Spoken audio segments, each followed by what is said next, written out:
Welcome to Unleash Your Inner Goldilocks, how to get it just right.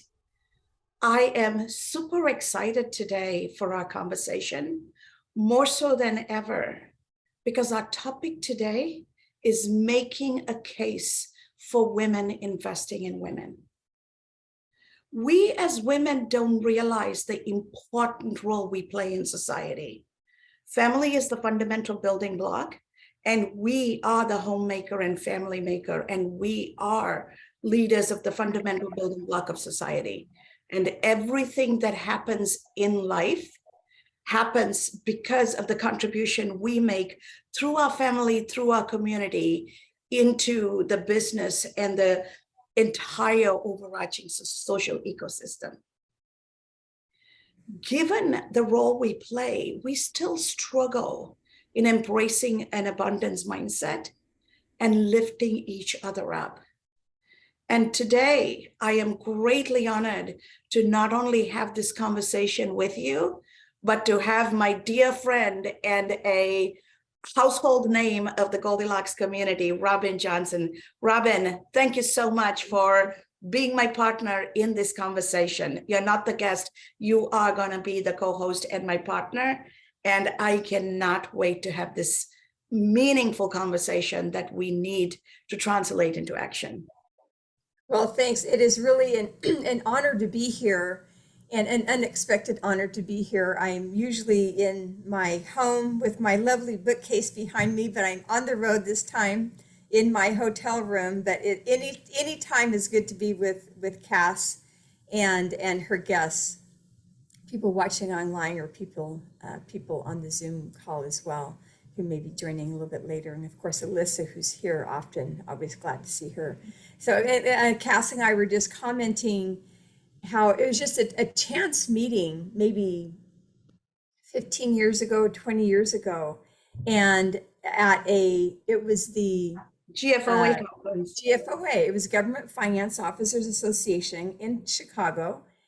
They hold it all over the country every year, and that year is in Chicago. And I was in my booth dealing with fraud prevention, and Cass at the time was the CFO of the Chicago Teachers Pension Fund, came by and we were chatting and visiting and just really hit it off. And one thing led to another. I said, hey, Cass, you need to partner with the president of our company and be a presenter on fraud prevention, and speaking regionally and then speaking nationally. And then my life evolved to where I became a guest on her program and involving other things. But the notion of women helping women and promoting women is very, very powerful. Thank you, Robin. And I still remember that day like yesterday. And the beautiful thing about it is, while we came from different worlds, different backgrounds, at that moment of connection, we saw the person that each other was, and we were able to connect at that level.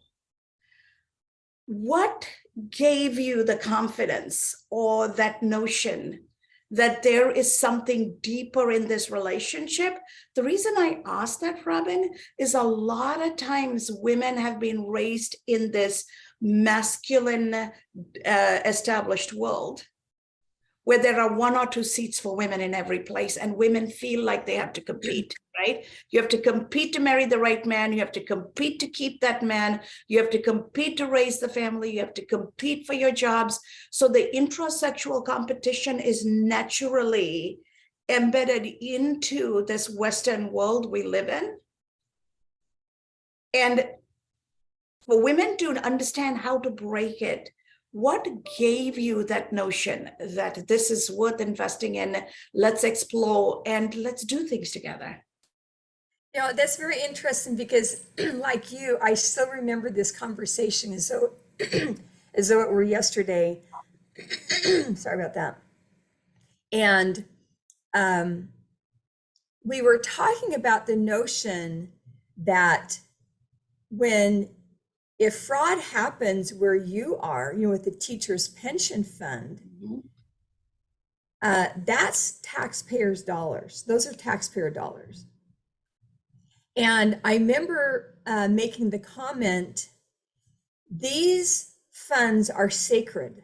Mhm. It's almost like tithing. Tithing is sacred. Taxpayer dollars are sacred. They come from every, working man, working woman, working old enough child's income. And to use these funds wisely and to safeguard them, that is a sacred duty.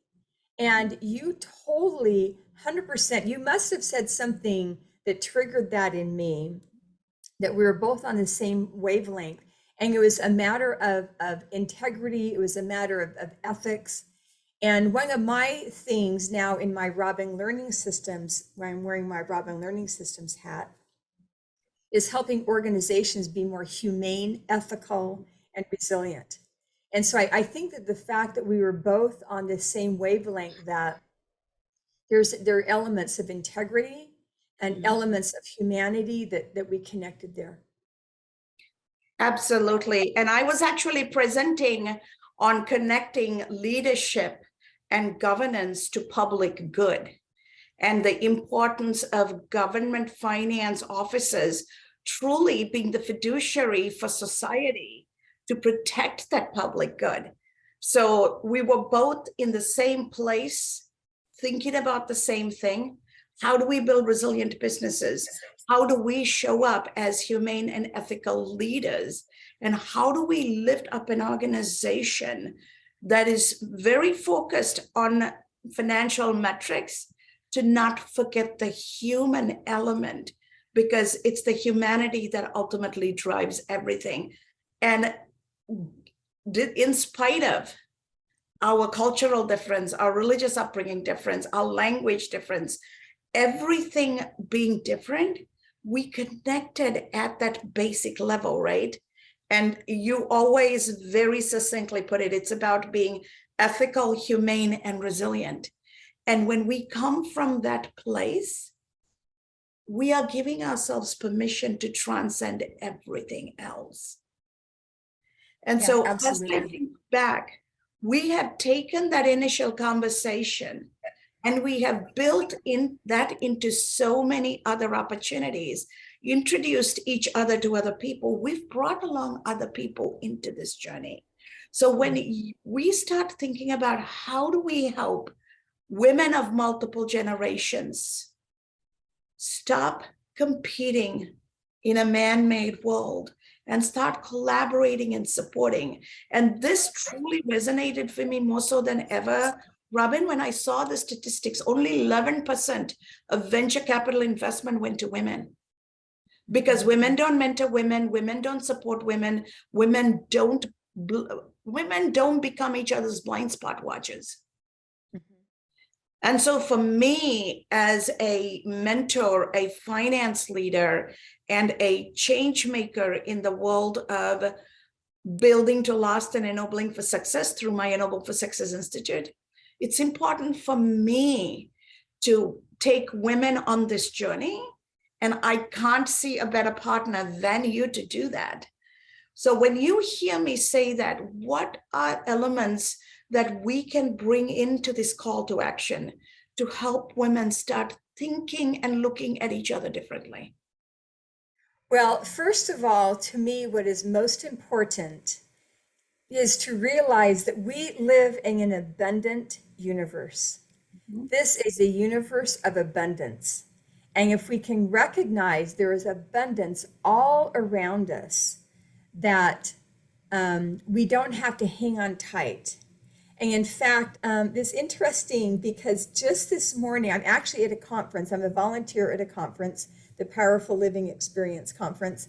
So it's very coincidental and serendipitous that we'd be talking about these subjects. But I was doing some volunteer work earlier this morning and helping collate materials, etc. And one of the gals that I was working alongside was telling me how she was involved in helping helping children with positive discipline, helping parents with positive discipline, helping schools, etc. And I said, oh, well, I know, from my Master of Applied Positive Psychology program, I know women who absolutely work in that same area. And I would love to introduce you to them. And in my mind, and I actually kind of voiced it a little bit, I realized that you might think of each other as competitors because you're both working in the, toward the same field, in the same field toward the same people. Then I thought, you know what? It's an abundant. I said it's an abundant universe. Even if you are technically competitors, um, you can collaborate while being competitors. And so, just the notion. In fact, what's popping into my head is this example. I read about it quite some time ago, so I'm fuzzying all the details. But there was a restaurant owner who began doing things along the lines of sustainability. And her restaurant just became really, really successful. And so she started this program of helping other restaurants in her city adopt some of her methodologies and practices so they could become more sustainable. Well, you might say, why would she do that? Why not just keep all, just get a bigger and bigger and bigger restaurant? Just keep all these good ideas to yourself. It's like, no, sustainability, that's something that affects all of society. I'm going to help the other restaurant owner. And if their restaurant gets better, I'm doing fine. Help them, do better as well and help all of society. So once again, it's that notion of we can help other people, and even people who are competitors, through genuine collaboration, and it helps everybody. It's an abundant universe. I love Yeah. that. I love that story, Robin, because ultimately there is more people who need our services than we can provide. By creating almost a consortium of women, we can plug and play. Nobody's going to eat at the same restaurant every day for the rest of their lives. What if we lifted everybody up? Because then the society lifts up and then the community thrives. I look at men do this constantly, right? Did a lot of work for Warren Buffett. Warren Buffett, Bill Gates, all these guys get together, they collaborate. Berkshire Hathaway, Warren Buffett's business partner is Charlie Munger. Charlie Munger is an attorney. He has Munger and Associates law firm. Every Berkshire Hathaway company uses Charlie Munger and Associates for legal services. Every Berkshire Hathaway company uses every other Berkshire Hathaway company's investment services, meaning he's invested in Wells Fargo, so that everybody bangs with Wells Fargo. He invested in Coke. The only products in all those offices are Coke, right? We always joke Warren Buffett wears Fruit of the Loom underwear. He's always eating Pete's candy. Everybody eats only Dairy Queen ice cream. They all use Duracell battery, right? And people don't realize Warren Buffett owns newspapers in small and medium markets. He owns a rail car company that distributes goods and services between Canada and North America, the United States. He owns companies that cleans private jets, trains pilots, and now he also owns a real estate company, right? So men have figured out how to coach and mentor and collaborate and keep all the wealth in that ecosystem and bring the outsiders into the ecosystem and lift up the ecosystem. Yeah. We need to replicate that best practice and share it with women and bring some good, strong men to mentor and guide women to learn how to do it. And the women who make it shouldn't take the ladder off by the time they get up. They need to lean in and pull other women up and bring others up. And to me, that is what comes to my mind as I hear your story. That's beautiful. It's interesting. And I believe that what you're describing, I believe that idea has germinated and is now spreading more and more throughout the world. I mean, I know some of the women in my master's program are very overtly doing that. I know that people within your organization, like Linda Fisk, she created Lead Her Ship Global, Her Ship Global, fabulous organization, and is connecting with other organizations. And let's see, was another, oh yes, well, it's interesting. Just a couple of days ago, I got on my email, Comerica in the Los Angeles, well, actually the Southern California area, had for 17 years, I only heard about it last year for the first time, hosts a women in business symposium, very, very reasonably priced. And it's an all day long thing. They give you lunch and they help you meet other women. They have these fabulous speakers who are women in business. And so I believe that what you're saying has germinated and is getting bigger and bigger and bigger in our society. But the whole notion that women can help other women, it's an abundant universe as opposed to competing and hoarding. I think that idea is slowly getting chipped away at. Mhm. We know how to do this socially when we raise our families. Women are so comfortable leaning in. Women are so comfortable bringing other women in and building that sisterhood for that social, emotional support. We just don't translate that by lifting and shifting it into our professional world, right? And so it is that small nudge, that small motivation, that small support system to pivot, taking everything we so successfully do in our social life to our professional life. Men, on the other hand, do so well professionally, but they do not do that well at all in personal life, right? That's why 80% of the suicide rates are men. They do not know how to personally connect. So both genders have some gap to fill. And to me, empowering women is to help them bring that support system and that collaboration into their professional life. And empowering men is to get in touch with their more feminine side and allow for that nurturing and have actually the courage to lean in, right? Yes. And You know, so I see the yeah. possibility on both ends. Yeah, exactly. And I also think it's a generational thing. And I didn't realize this until I was talking to Kim Cameron, who is like one of the world's most amazing consultants and researchers and educators in the area of positive organizational scholarship. And I was talking with him about a company that I had been interacting with where the leader was much older than me and female. And there were just so many problems in this organization. And this, woman leader just not sharing resources, not collaborating, et cetera, et cetera.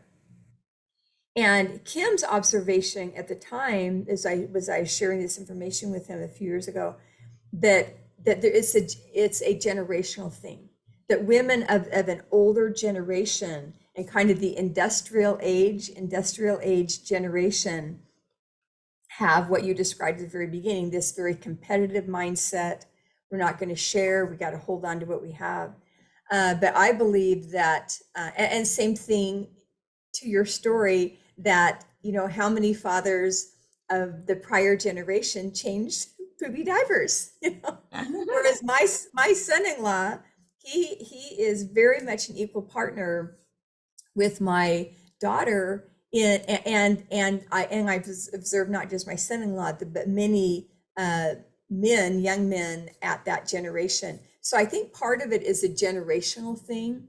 Now, this is interesting too, because if you look at the industrial age and everything was very hierarchical, which led to many innovations in society, but also had its own set of problems.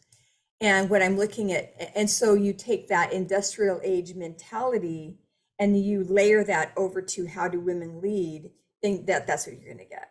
Whereas now that sort of mentality is getting broken down and I should say getting transformed, maybe that's a better word, getting transformed into a more collaborative mindset and more collaborative practices, which I think are healthier all the way around. Absolutely. I appreciate you bringing that industrial coming of age into a service and an information economy. And it's interesting, not all global societies took the route of agriculture to industrial to service to information. Countries like India and Korea went from agriculture to information directly. They bypassed 2 steps. Mm-hmm. So it is truly interesting for me to see all of that happening. What do you think?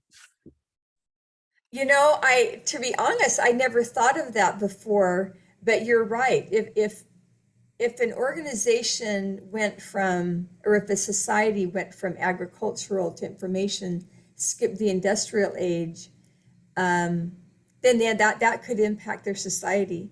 One thing interesting, which I meant to add in before, in terms of empowering women, is if you look at microloans, like 98% of microloans are given to women because they know, here are these men financiers, the holders of the purse strings. No, if you give money to a woman, she's going to help educate her children. She's going to help improve her home. She's going to help improve herself. And unfortunately, and I realize this is not 100%, but in many instances, you give that microloan to a man and he's going to go buy another drink, or something like that. And I realize that's stereotype, but stereotypes become a stereotype because there is an element of truth to it. Now, granted, they can get blown out of proportion, but nonetheless, the statistics are very clear that microloans, the vast majority, are given to women because they know that they will really improve the next generation.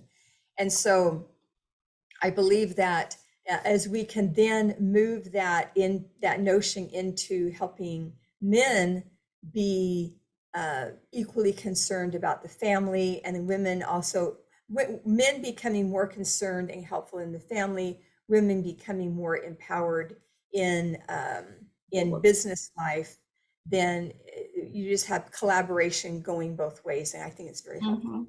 And that is important to lift both genders up, because lifting one up without the other doesn't make for a ecosystem that is sustainable, right? And I appreciate you bringing the microcredit. I was always surprised when I first learned that microcredit was actually an MBA program project out of Bangladesh.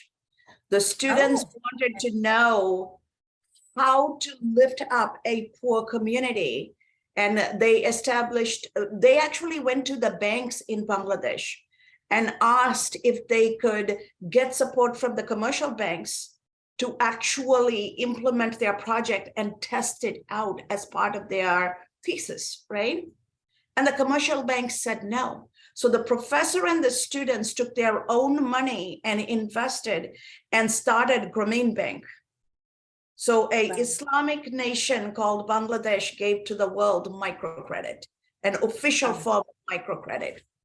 And all they did was give about $8 to $10 a week to the women to buy the raw material, to do their craft, to then take it to the market, sell, and they paid. And when women are involved in microcredit in a society where the social structure is intertwined with the trust women have on each other to nurture and build a sustainable society, the repayment rate was over 95%. It was almost 97%. And they tried doing it with men and it didn't work. So in my part of the world where I come from, anytime NGOs, non-governmental organizations, do economic development, we always work with women, because when you lift up a mother, you lift up a family. When you lift up a family, you lift up a community. When you lift up a man, you just lift up a man, right?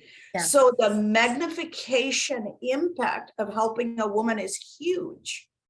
And since we know this socially, I think the potential of taking this conversation and creating a true movement of women, lifting each other up and bringing those women in, featuring them, creating that snowball effect is going to be powerful. And so I am going to take a moment and make an announcement here in the program.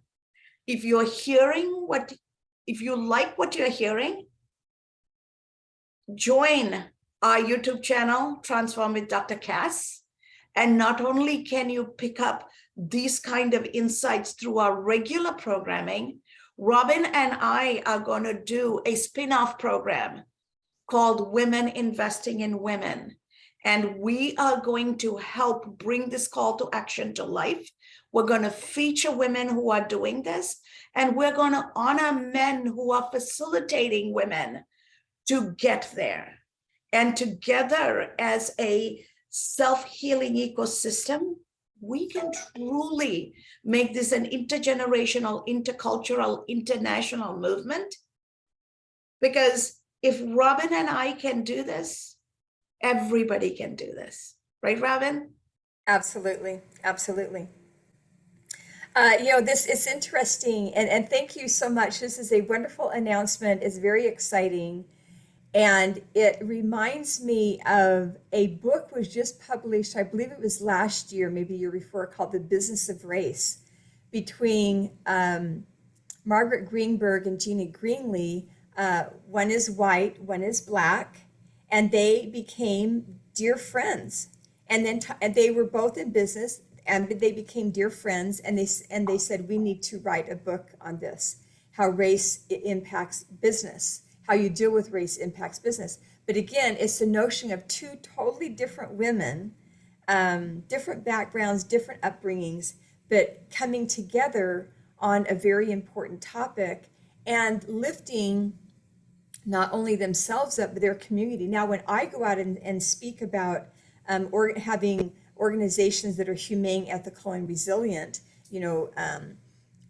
resilient organizations with meaning, etc., I will reference some of the research in their book. And so once again, by two totally different women coming together, look what has happened in that little tiny corner of the world. Look at you and I, two totally different women coming together, and look what's happened, across the world. And it can be, I'm sure there are countless examples of that happening. Mm-hmm. So it's very, very true. And I am so proud of the relationship we have built, Robin, because we don't need to worry about how the other person is going to take it, right? We don't even have to talk. We can text each other and the other person is going to show up. That level of trust, that level of reliability, that alone contributes to our individual and collective resiliency, because we become resilient when we have a support system that can watch our blind spots and be our sounding board. What do you think holds women back from giving permission to other women to become their blind spot watchers, giving women the permission to give feedback, make other women their sounding board? What stops us? And it's cultural too. It's not just generational, it's cultural too. That's very interesting. And I really have not thought of the notion, I've not thought of it in those terms of becoming a blind spot watcher for someone else. But as you're bringing the topic up, I realize that it is, for me, it's been more of just becoming friends with a person or a group of people, and you become comfortable enough with them and trusting enough of them that you can then ask for and receive feedback. But I believe that if it were to be something more overt, then that could be even more powerful. So maybe you're starting a thing here, Cass, being a blind spot watcher for each other. I like that idea. And if, for example, I was on a podcast with multiple people, and the hostess was interviewing and talking with everyone, and there were probably 3 or 4 people whose names she mispronounced. And so after the program, I very gently sent her a little email, you might want to be sure you have everyone's pronunciation correct, because their name isn't being pronounced correctly. And at any rate, to just say it very, very gently, because she did a fabulous job. It was a great interview with everybody. It was a really great interview, but just a couple of names that looked like they would be pronounced one way, she was pronouncing it a different way. And so those kinds of things where not only asking for feedback, but also being willing to give feedback very gently, if it's not asked. And that I realize that is a somewhat of a controversial topic, because once again, we need to mind your own business. We need to, look at the beam in your own eye before trying to pull out the mote in someone else's eye. I totally get all of that. But I think there can be kind of a happy balance, or a gentle intertwining of those ideas. So. And that resonates with me, Robin, because I come from a culture where those rules are different, right? So to me, coming from the South Asian Hindu culture, women are raised to be goddesses of the house, right? We're not even princesses, we're goddesses. So when I was in Cambodia last week, somebody said, I asked, what attire should I wear for dinner? And they said, you could wear whatever you want, and feel free to wear your crown. And I said, I'm a goddess, I do not wear a crown. You can bring offerings of flowers for me, right? So this was a conversation with men. They had such a hooting laugh, but it was a good way to remind people not all cultures raise daughters as princesses. We are raised to be goddesses. So we own, we nurture, and we are supposed to be Mother Earth. But my life experience growing up in the middle of a bloody war, leaving home, raising siblings as a 16, 17-year-old in India, taught me that most women who are going to step in, be my blind spot watchers and be my nurturers, are not the educated, affluent career women.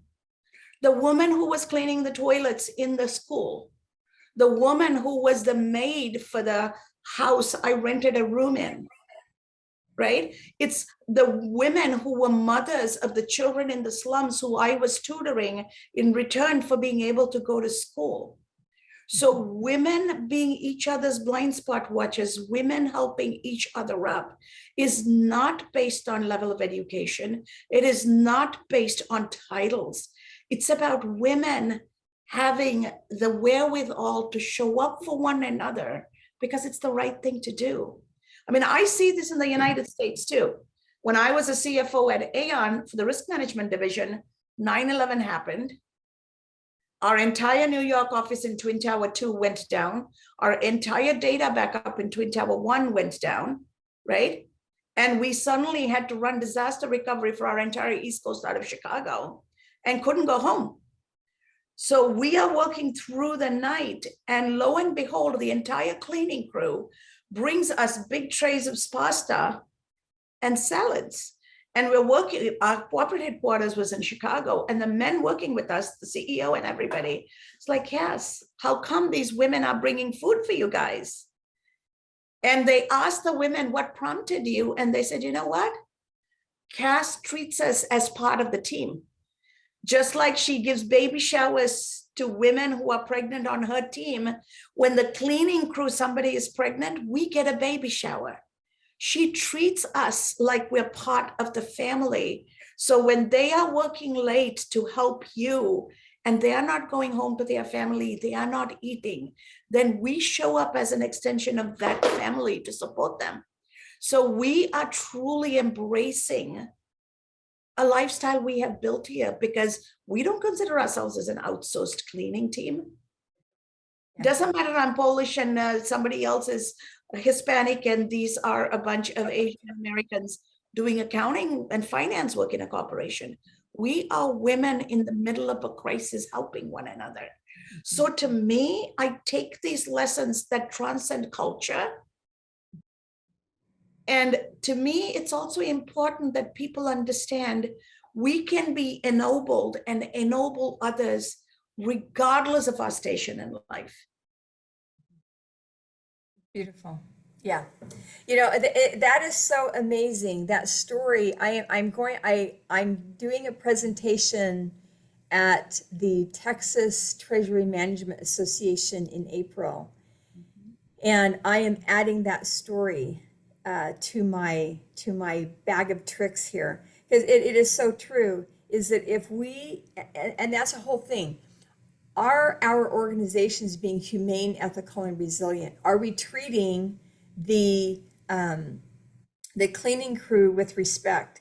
And in fact, this leads into very much is not necessarily a female or male thing, but in hospitals where the cleaning crew has a sense of belonging, that they're part of the team, they're an important part of the team, they have a sense of meaning or purpose, those hospitals have a lower infection rate and a lower mortality rate. Now, granted, there's probably lots of things intertwining in there as well, but that has an impact. And in fact, one of the most powerful quotes, this is from a woman on the cleaning crew of the oncology department. And so when people get chemotherapy and get these other therapies for cancer, they throw up, they have diarrhea, and these cleaning crews have to come and clean the room, sanitize the room for the next patient. And this woman said, I help these people feel a sense of dignity when they're at their lowest. My role is as important as the physician's. Mm-hmm. And if you have a janitor who genuinely believes that her role is as important as a physician, then you know that is going to be a healthy, thriving, powerful organization. And there is a very, I just got, am in the process of getting certified in a wonderful organizational change process called appreciative inquiry. And you literally bring in all the various voices on any given topic, bring in the various voices, bring in the if you're talking about expanding your building or doing this or that to the building, why not bring in someone from there, or multiple people from the landscaping crew? You know, why not bring in the secretary or the cleaning crew? So the more voices we have, the better off we're going to be. And then translating that back to our topic about women, the more voices that we can hear from and perspectives that we can get, the better our decision is going to be. Mm-hmm. And I truly, truly believe that giving every woman her dignity is important. Not a day goes by without me realizing if I didn't have the education and if I didn't speak English with the cadence and accent that I speak, because I do not show a native accent, I could have been a cleaning lady. Doesn't make me any less than, right? Every woman is doing her best to take care of her family and serve her family. And I'm a believer that a company can run without a CEO for a month. It cannot run for a half a day without the cleaning lady, right? So that is how important. Everybody gets crabby if the restrooms are not clean, the office is not clean. So the cleaning lady is almost like the mother in the family. You don't know her value until she is missing, right? Yeah, so exactly. For me, women investing in women starts with women giving each other dignity, women giving each other respect, and women understanding that our value is not based on what we do. Our value is in our humanity, right? And the ethical way in which we ennoble and show up for each other. And in that process, we women can build resilient lives. And we need all women to work together, not just women in C-suites and not women in corner offices. Definitely. Absolutely. So I would love to bring Alyssa into this conversation, a Definitely. exceptionally experienced nurse who has been a woman in our community and who has collaborated with us and who has taken a change journey with us. So Alyssa, as you hear Robin and me talk, and we are professional women, but I would consider us also friends, and you are a member of the Goldilocks community, what is coming up for you? Well, I'm enjoying the conversation, and I've enjoyed learning about the history of your relationship together, of how you met, and that's been I've enjoyed listening to that. But what's coming up, I guess, is I definitely was relating to some of the pieces that you were speaking of about, respecting essentially the support staff that's around you and recognizing their value. And I think that has been particularly like important throughout my career, especially the nursing portion of it, because nurses, notoriously eat their young, and it's a problem, and that's a toxic part of the profession that I never agreed with. But when one of the things that I recall from, my first job as a nurse was, the nurses were not helping me. And I had a situation where I didn't know necessarily, it was a new admission, and I didn't know where they were transitioning over from, the paper chart still at the time to some electronic things. But so what I needed to do was on paper, but I didn't know where that was. And I knew they weren't going to help me. So I was looking around, but I eventually I just asked the receptionist, can you please help me? And, she got everything laid out for me. And then she was telling me, the best thing, you need to do this first, and then do this, and then call this person. And she just outlined it all, even though this is not something that she could actually do, but she had the knowledge and she was willing to share it, which was not happening from the people that were supposed to be doing that. And then we just became very close, and she was always then, kind of an ally and an advocate for me, and helped me through difficult situations. But throughout, the same thing with like the cleaning staff too, and some of the other support staff to nurses, because as you form a relationship and you show them respect and include them, then they're willing to, if you need them to kind of go above and beyond to do that. And it makes such a difference. And people would say to me, well, why do they do that for you? They don't do that for me. And I'm like, well, they're still doing their job, but they would say, well, they do all this extra and they go out of their way. And I just say, it's because I treat them with respect. And, it's a big part of, we can't function without them. We can't do both jobs. So. Yeah, so that's just what came up for me. I think it is important, especially for women. And I always like the nursing assistants, they call them different things to different places, but a lot of times they were in nursing school, and I always try to be a mentor to them and encourage them. And so I enjoy the conversations about empowering women for sure. Thank you, Alyssa. And you bring up a good point. Women are comfortable helping each other when they perceive that they're not competing for the same job. But when it's in the same job category, women feel like if I help you, you might take my seat, right? And so it is jumping that scarcity mindset. And nursing is a profession where everybody is predominantly women. Nursing and teaching are almost 70% women. Imagine when women are in professions where less than 10% are women. That gets even more magnified. Right. No, it's definitely true. And unfortunately, we're still, at least in the medical world, working through some of those issues. So we definitely need the things you guys are working on. But it's generational too. Alyssa, I know that you recently just went through a job transition, and went through a, transitioning from nursing into something else.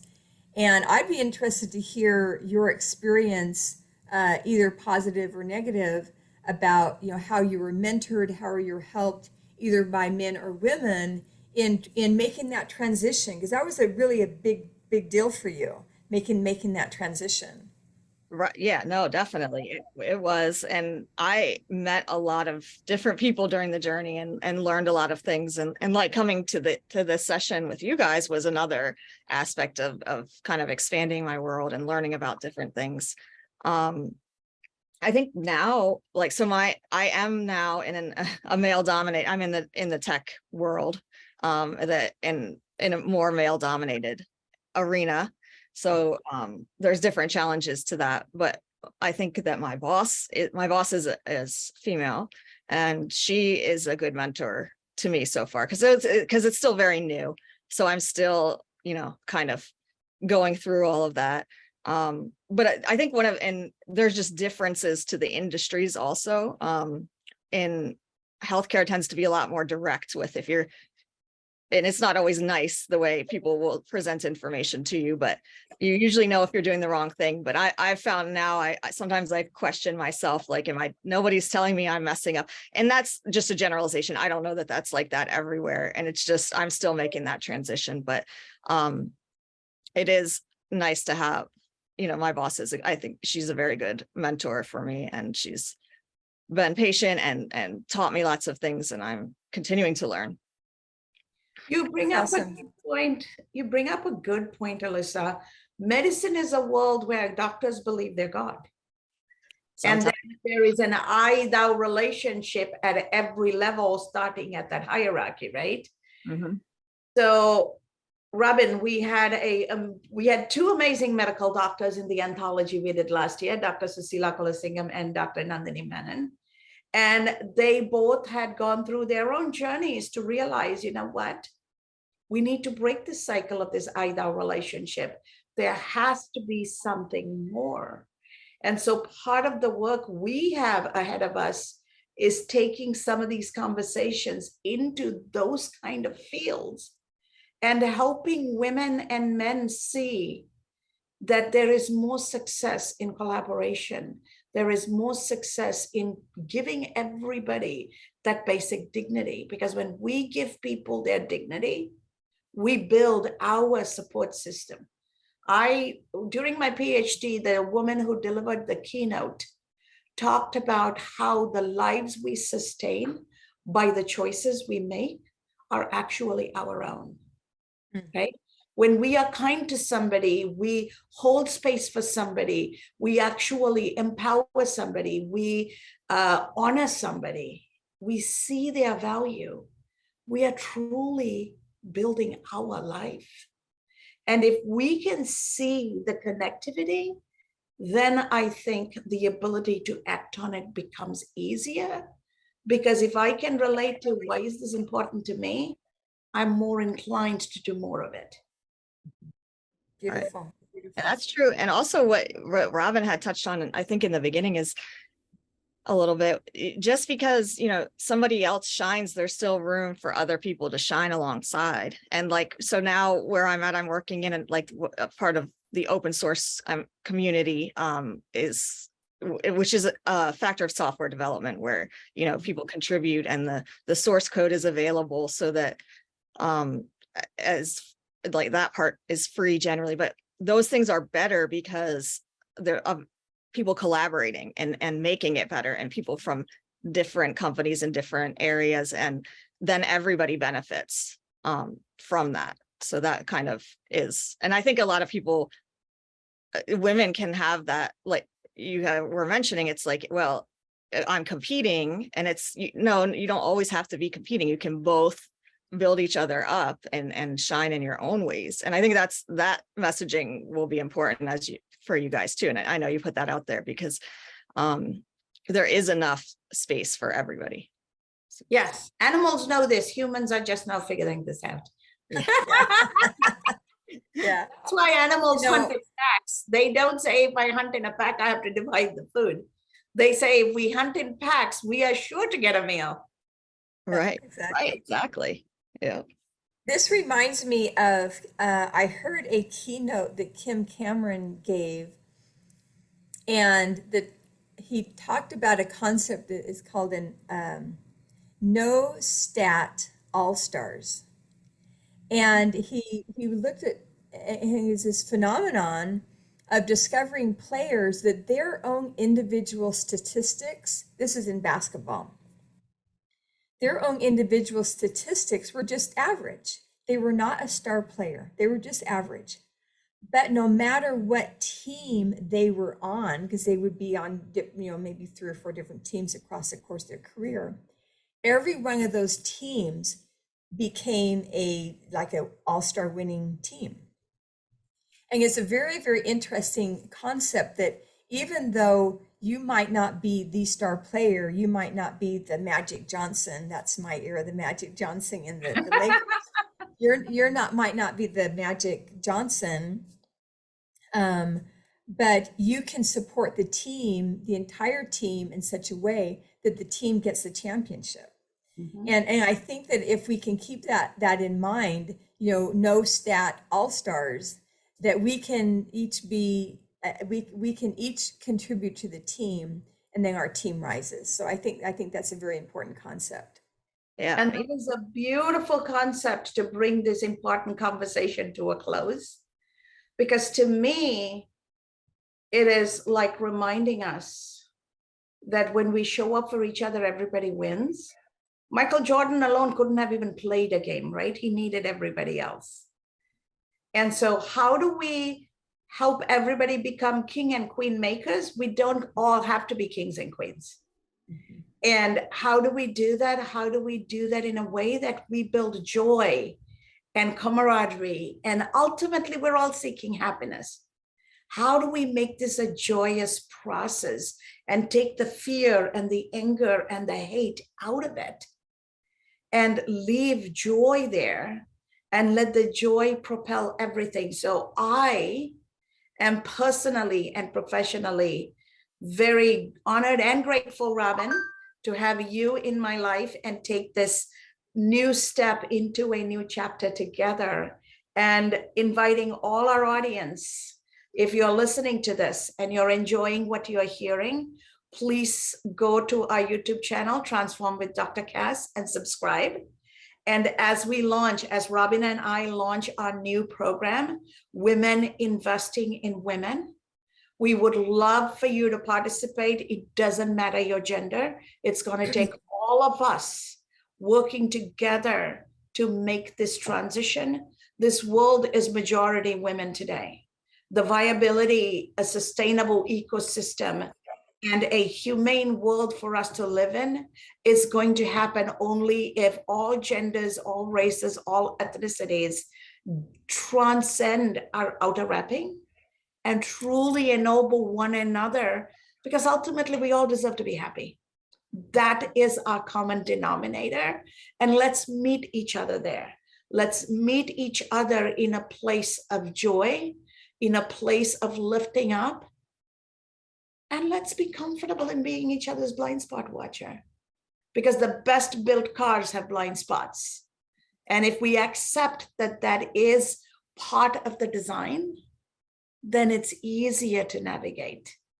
Your closing thoughts, Robin? Well, I love what you just said. The best built cars still have blind spots. That's true with all of us. And I'm just excited that this notion of women investing in women, with a very broad definition of investing, it's not just financial investing. Mm-hmm. It's many, many levels of in areas of investing. I'm really excited about it. And I think the world is very, very ripe for this type of conversation.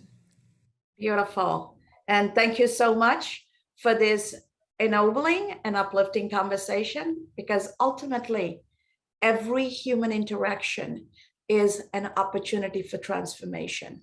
So let's go out there, transform lives, and in the process, let's not forget that it is our own lives that we are transforming.